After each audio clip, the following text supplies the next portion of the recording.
Hello, everyone. You are listening to our new premium episode of Parent Footprint with Dr. Dan called Sitting Down with Dr. Dan. I'm here with our audio engineer and dad, Phil Rossi, and we are happy to welcome you all to this latest episode where we are going to answer your questions. We read them all. These episodes air exclusively for premium subscribers every month on Stitcher Premium. Phil, what's up? Hey, how's it going? I'm glad to be back here today, having these great discussions. Had a great time last time. It's hard to believe that here we are again, rapidly marching towards spring. So on the East Coast, we've been in a bit of a freeze. So we're ready for the thaw. Ready for the thaw, and we on the West Coast, it ranges from uncharacteristically and uncomfortably warm for this time of year to then very cold. So very unpredictable here in the Northwest. Extremes. Exactly. Yes. Well, why don't we jump on into our questions, because I'm sure people don't want to hear me talking about the weather. We've, of course, received a lot of great questions again from our community. So thank you, folks, for sending in your questions. Please continue to engage us. We love doing these episodes, and we would not be doing them if we weren't getting such great questions. So question number one, it's a question that I have a fair amount to say about. This is submitted as a direct message on Instagram in response to our question poll. This is from, and I might butcher the pronunciation of this is from Eva Lund. What is the appropriate age to give your kid a cell phone? Has there been any actual research on this? That is a great question. That is something that we parents struggle with. And I can tell you, since there have been cell phones in my counseling office, it is a big topic of conversation. Yes. So here's the deal. From what I'm aware of and what I looked at, there is research about when kids generally get cell phones. There's not necessarily hard, fast research and results about what is the quote best time, unquote, to give a child a cell phone. So here's what the research shows. There were two main summaries or summary findings. One said age 12 to 13 was the average age that most kids get cell phones, which I was thinking when I read that, wow, that's great. I wish that were true. Then the other one seemed more realistic, is that it's about age 10. Yeah. And I think about it in terms of knowing how we grappled with this with our kids, and so thankful that when our kids were coming up, every phone was not a smartphone like today. Yeah. So we had the flip phone option without the internet access initially. I know for us, we fought really hard to wait till middle school in the area that we lived. Mm-hmm. And there were kids that were getting them in third grade. You know, that was unusual. It seemed like as we got towards fifth grade, but really towards middle school, it seemed like a social necessity. Right. The literature also says it's individual. You really have to look at your kid's maturity, your situation, right? Do you need to get a hold of your kids? You know, one or two working parents, whether people are taking subways and public transportation, there's a safety issue involved as well. And how much impulse control does your child have? Right. We know that for adults suffer from lack of impulse control on the scrolling of apps in use. And so for kids to have to do it too, it's hard. So I would say, gosh, it's looking at what's going on in your community, what's going on with your friends group, because even though you don't want to do things for just social reasons, it can also be a social detriment if your kid is the only kid out of all of their friends that don't have this access of communication. Yeah. So it's complicated. Yeah. What about with yours? How did you handle it with yours? It's so complicated because, as you mentioned, it's not simply the age. It's the emotional maturity of the child, which is, of course, vastly differs between children, even in the own household, right? Mm-hmm. To add an additional complication, you may have a scenario where with my personal experience, a divorced family. Mm-hmm. And Mm-hmm. you may have a particular opinion on what an appropriate age is for a cell phone. And then you're getting a text message from your 6-year-old on their new cell phone. Oh, So it's, yes. again, it's complicated. And so when some of these factors are either out of your hands or you need to weigh, say, the detriment of, if safety is going to be something that's important, or even the social aspect of it, you have to really focus not so much on just the, okay, well, they're this age and I guess I have to give them a cell phone. You can structure the boundaries of how the device is also managed Yes. based on the age and the emotional maturity. And there are parental controls, which are great. There are Yep. apps, which are great. So really you can really tailor that device to where you feel like your child is emotionally as well. So they might have the device, but they have to, they have to age into being able to use certain features of the device. And I know since our kids had phones a little bit younger and we held off, in our household for as long as we felt was Mm-hmm. appropriate. But then once they did have the phones, there was a lot more monitoring. Right. But it's been interesting to watch it now over this span of the last, couple years as both the girls are getting older and we are monitoring less. I mean, Yeah. we are checking Right. in consistently, but we have just created this sense of, well, you've shown us that you are using the device responsibly, and so we're going to have less conversations about being safe on the internet, and you'll have a little more quote unquote freedom. But remember, we're still checking in. Yes. Yes. Yeah. So it's clear as mud, everyone. It's like most things in parenting, it's not black or white, and it takes attention Yeah, and guidance. You bring up a really good point, Phil, in terms of divorced families and other whatever the family structure. It does allow kids access to their parents and their loved ones and their grandparents and their like the people who are important to them, um, which is which is really important for kids to have that connection, to have that security, to have the people that they can call. So there's that element, and there's pros and cons to technology. There's just pros and yeah, cons.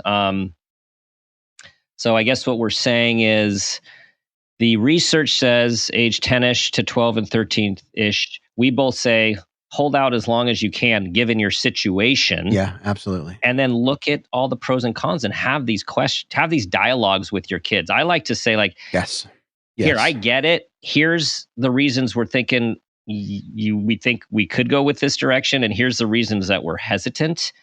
Here's what we're going to try to work with you, and we can always revise and change our policies, our yeah. how we do things if we need to, which is again parenting. And exactly. And I think one, that transparency is important, but I feel like it won't be fully appreciated or heard unless you are also saying, but we are willing to adapt based on how your situation changes and also how you show us how you are using this Hmm. device. Yes.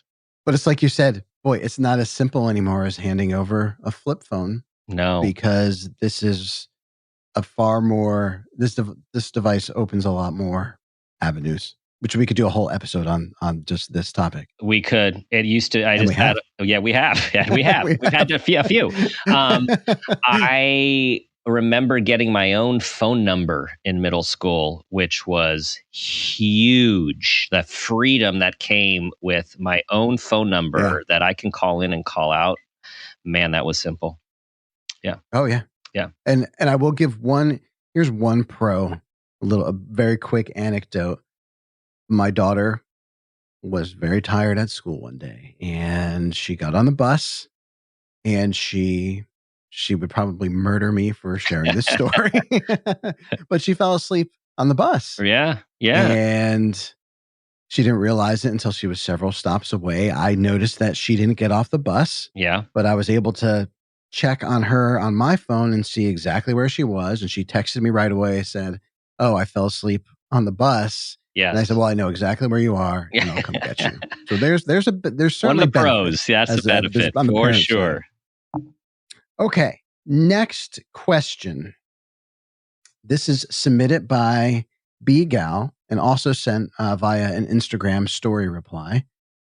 This is another good topic. I love this week's questions, and I'm struggling not to chuckle through this one. How do I declutter my kids' stuff as they grow up? I'm emotionally attached to every single drawing, stuffed animal, blanket, and even ratty T-shirts. Oh man. This is tough. My wife and I, we have boxes in the garage of the kids' stuff, and we we have these same conversations. Like, what do we hold on to? What do we get rid of? My parents gave me my box from like 2 years ago. They were cleaning out their garage, and finally, here I am at the time I was probably about like 48 or 49, and they're like, okay, we figure it's time. You either take this stuff or we're going to do something with it. So again, it took them in their late 70s to finally get less attached to it. So we get you. We get you, Bigal. I would say little by little. I think the first thing is you try to contain it. Like if you're finding it's too cluttery, how can you move towards containment, like containers? Yes. To hold the stuff as you are able to maybe whittle some things down, maybe not, but that you at least contain it and put it away where you know it's there, but so it doesn't overwhelm your space. Because there is a fine line from being surrounded. And I'm more of a stuff person than my wife. I like having stuff and memories around me, right? Maybe it's a guy thing. It might be. And there's a line though, a fine line when it becomes overwhelming, and people say like, cluttered room, cluttered mind, right? And I get that in your question here. You want to declutter. So here's the thing. This is kind of like what they recommend with clothes. If it's not like a hell yeah, people are like, then get rid of it. You're like, oh gosh, but I wear that once a year to maybe a celebration that involves that item. So maybe with the stuff, you ask yourself, what is really important to you and what is kind of important to you? If you can do it, I would keep all the really important to you, and the kind ofs either go away right away or maybe sit in a plastic bag somewhere, because now I'm having the flash of how we had to do this with our kids with their lovable stuffies, which would take up like the whole bed and the whole room. So much space. Right? And we'd say like, let's put this in a bag. Let's pick the 10 that you love. Let's put the others in a bag. We'll put it in the garage, and we can get it anytime you want it. Well, guess what? 99% of the time, a year later, it went to donation. Yeah. And you could do something similar with yourself. If you could, it's like triage. It's all about triage, but minimally try to clean up the space and keep the things that are important, but just so you can have more space. Get that in the storage or the garage. What do you think? No, that's much the same in terms of that triage. Get it out of the space. After you go through that initial, yes, these are things that I definitely absolutely want to keep. Those go somewhere else. And the ones where you have that moment's hesitation, set aside and then come back to it. And that's how we've ended up donating quite a few stuffed animals. Another way I like to think about it as well is try to do a little, in your mind, just a little role play. You are your son or daughter 20 years from now, and you say, oh, look what we hung on to. Are they going to be like, oh my gosh, I love that, I'm so glad you hung on to it? Or will they be less than excited because now they're getting clutter back into their adult spaces? Exactly.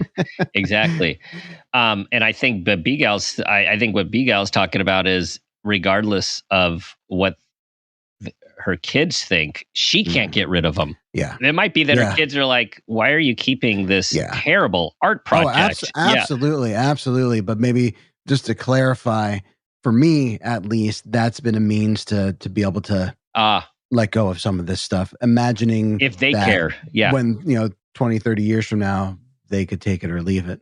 Yeah. And in terms of artwork, one thing that BGAL might consider is you keep some of the artwork, of course. Yes. But as we all know, kids are prolific with their artwork. But you don't have to keep everything. Take some digital photos, right? And then you can have the digitized artwork, and it can be anywhere you need it to be, other than taking up space. So that would be another thing that I recommend. And I just realized the way I've managed this, as my wife over the years has been like, yep, these pictures, we're done with these family pictures. We're done with these kid pictures. We're done with this artwork. Let's get it in the garage. What I've done is I have the meaningful ones to me all over our garage walls. And I just realized, we have an aspect of our garage where there is a little ceiling as well. So of course I maximize that space as well. So to me, because I like being in the garage with the tools and stuff, it's like that's where I can see as much stuff as I wanted to hold on to. Which is another way of getting it out of the house. Yeah. So there's ways to make this process less painful. But we feel the pain. Oh, and we feel the pain. Yes. So many memories in those little stuffies and those blankets in the art project. There's so many memories in there. Because it's not about the thing. Yeah. It's about the memories that are attached. So yeah. I don't think it's never not painful, at least for me, to get rid of things, but through these tricks, it has become more manageable. I noticed the wall behind you looks nice and clean. Because we have artwork to put up there. Yeah. And we just have, and I bet I've got some kid artwork coming up here soon. Yeah, nice. Nice. All right. That's a great question. Great question. Okay. Question number 3. This question arrived via private email just a few minutes before today's recording, according to Laura. Dr. Dan, I am so scared and worried and confused, plus so darn mad, frustrated that I don't know what to do. Masks are coming off for all our kids, even my younger unvaxxed child. It seems like the pandemic is over, at least in the news, but I'm not ready for all these terrifying changes. How am I supposed to get back to normal when I can't get out of bed because my anxiety is so bad? Yes, I empathize. There's so much confusion going on, so many mixed messages, so many changes. I mean, depending where you live or what county you might cross over into, there's completely different rules. Different districts have different rules for schools. And it's just hard to know what to do. And after we're 2 years into this thing, we're kind of upside down. Like there's the mentality of, okay, we're getting back to normal, and things haven't been normal for a long time, and there is a lot of fear out there for people who are more vulnerable, and fear about contracting the virus and what's going to happen if we get the virus. So here's what I'll say first is to validate it can be scary, and anxiety can be debilitating. We have a pandemic of anxiety, which has come with the pandemic of COVID. It is a very common human response to what's been going on. And what I want to say first is how to get you some support so you can get out of bed to navigate these really difficult decisions. So we talk about, with uncertainty, what can we control and what can't we control? And you've pointed out a lot of the things that you cannot control. You cannot control the guidelines, the easing of the guidelines, the virus spread, the reaction of people who get the virus, people's teachers, people's friends. Like, we can't control that. All we control is what we do and what we engage in and what we choose not to engage in. So, one recommendation is reach out to your medical practitioner for support. Everything is virtual these days. See if you can get support from your physician. Um, See if you can get support from a recommended counselor. A lot of the counselors are accessible online. We've talked about Talkspace.com. Is it Yeah. one of those? We talk about that on the show. Um, Please give yourself the gift of reaching out for help so you don't have to do this alone, because there is a lot to navigate, and having that guide can be very, very helpful. Also have to say, when we are feeling debilitated from depression, from anxiety, that's the conversation with your practitioner. Is there medicine that can help, at least initially, because we can be frozen. It's a conversation that I recommend having. And then you have to do what you feel comfortable with. If your child the mask mandates are getting lifted, but your child is not vaccinated and you're concerned, your child can wear a mask if your child is willing to wear a mask, right? I Yeah. think people still, the people I know, the people I work with, everyone still has their own comfort level with what they're doing, what they're not doing, where they're going, where they're not going. And you have to trust yourself. That being said, anxiety and fear starts to run our cognitive thought Yeah. process and can take over. And we sometimes lose sight of what is excessive danger versus less less danger. Yeah. But boy, it's okay what you're feeling.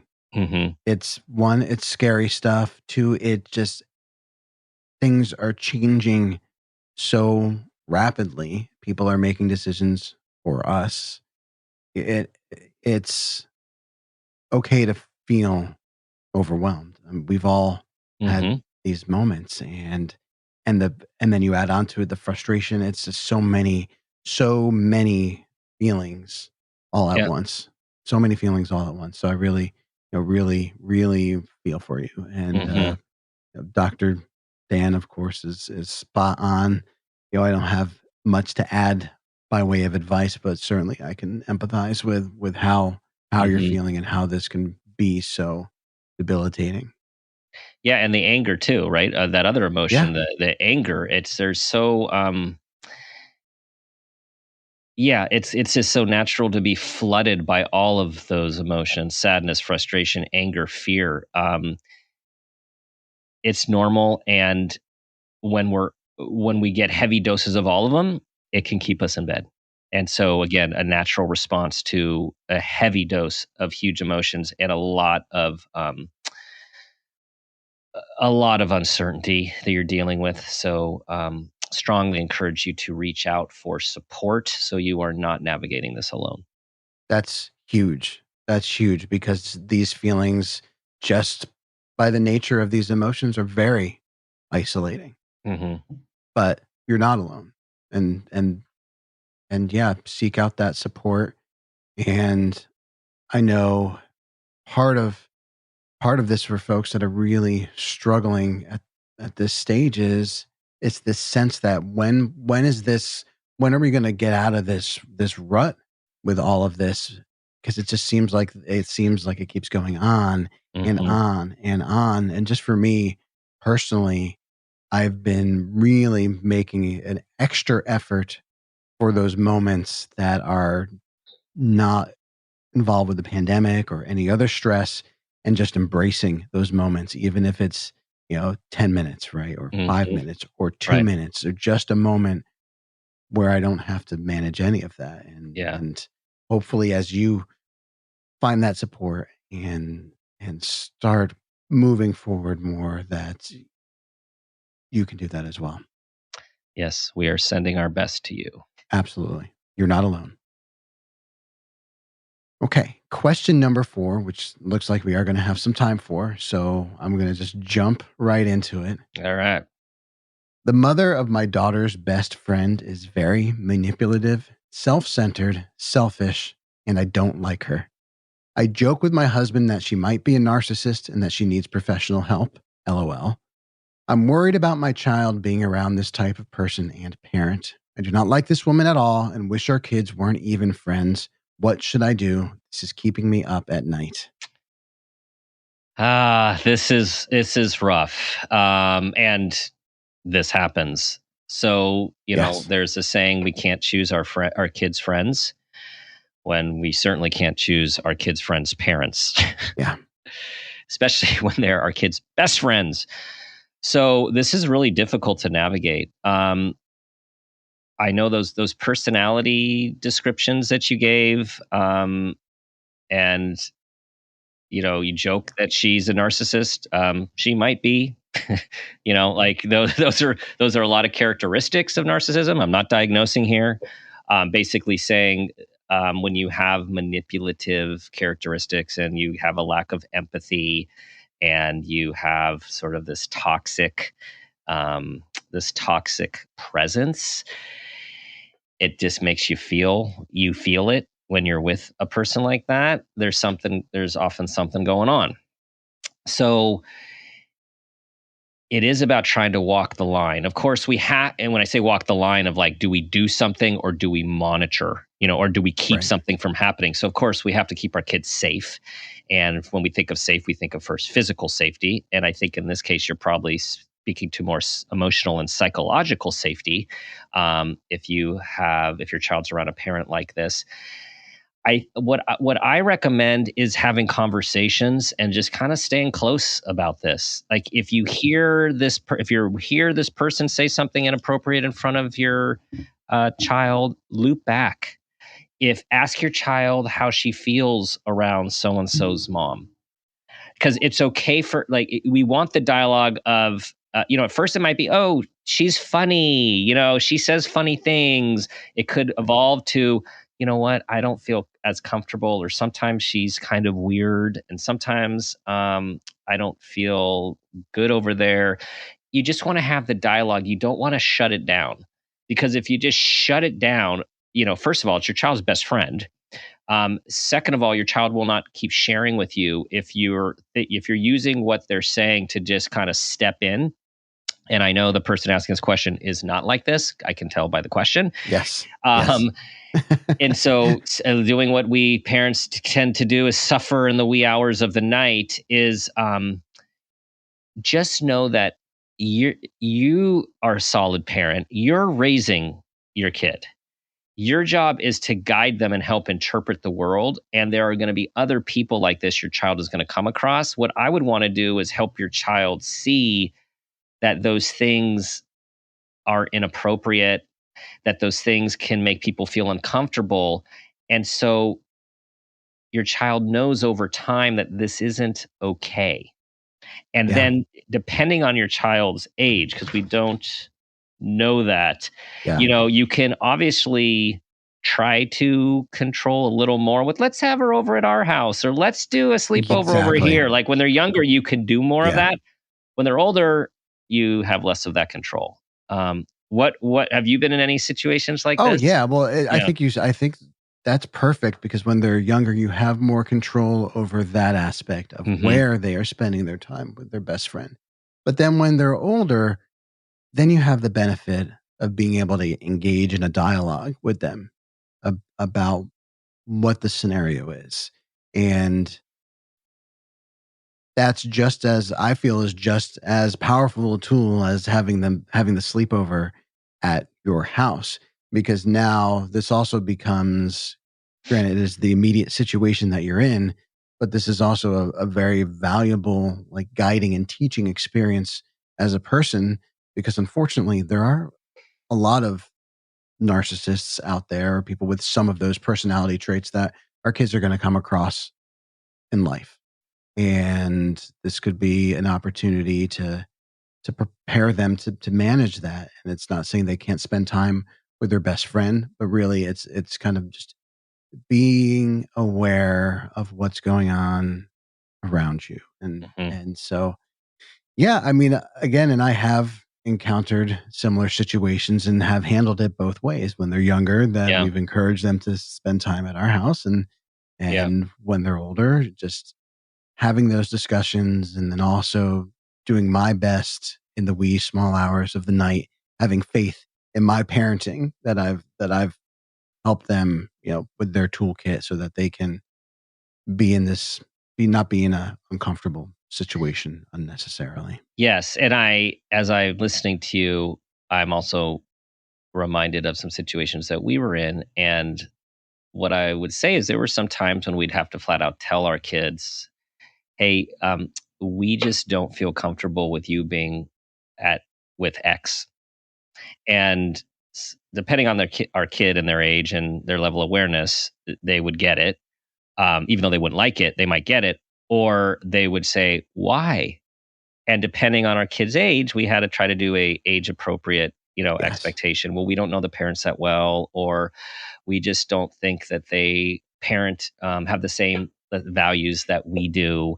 Right. And so sometimes you have to step in, but it's about Yeah. being transparent to the degree that you can with your child so they can make sense of the situation again, because you're trying to show them the difference of what is okay and healthy versus what's not okay and healthy. And we want to teach our kids boundaries, which is hmm if someone is violating boundaries, you want to set up your own, you want to set up your boundaries to be safe and not be in an uncomfortable situation. Yeah. And I think also, if there's a way to make it clear to your child that is not over the top, right? Because this is the kind of comment that shuts kids down, but expressing that you are looking out for them. You don't want them to be in an uncomfortable situation. Mm-hmm. And that Yeah. can help. That can help too. Because they don't want to be in an uncomfortable situation. No. They do not. No. And please try to get some sleep. Oh gosh, those the worrying, I get it very, very well. And it does absolutely nothing helpful to our next day or anything. Not So at try all. to just do your best to come up with a plan that you feel comfortable with and let your mind rest to Yes. the best it will allow itself to do. Yeah. Well, All right, Phil. that's it. That's it, huh? Those That's- were great. Those were great really great questions. questions. Hey guys, we really appreciate these questions. We know they all represent what you're facing, but what our community's facing too. So they help everyone. So please continue, everyone, to send in your questions. We do read all of them. A reminder to listen to our weekly show, Parent Footprint with Dr. Dan. We drop those episodes every Thursday. You know where to follow us at Parent Footprint Podcast on Facebook and Instagram, and on Twitter at Dr. Dan Peters. Ask yourself that question. Wait, before I say that, stopping. We so appreciate your 5-star reviews, telling people about our community, and sharing these shows with everyone you think will benefit. I will leave you with the guiding question I ask myself every day. What footprint do you want to leave?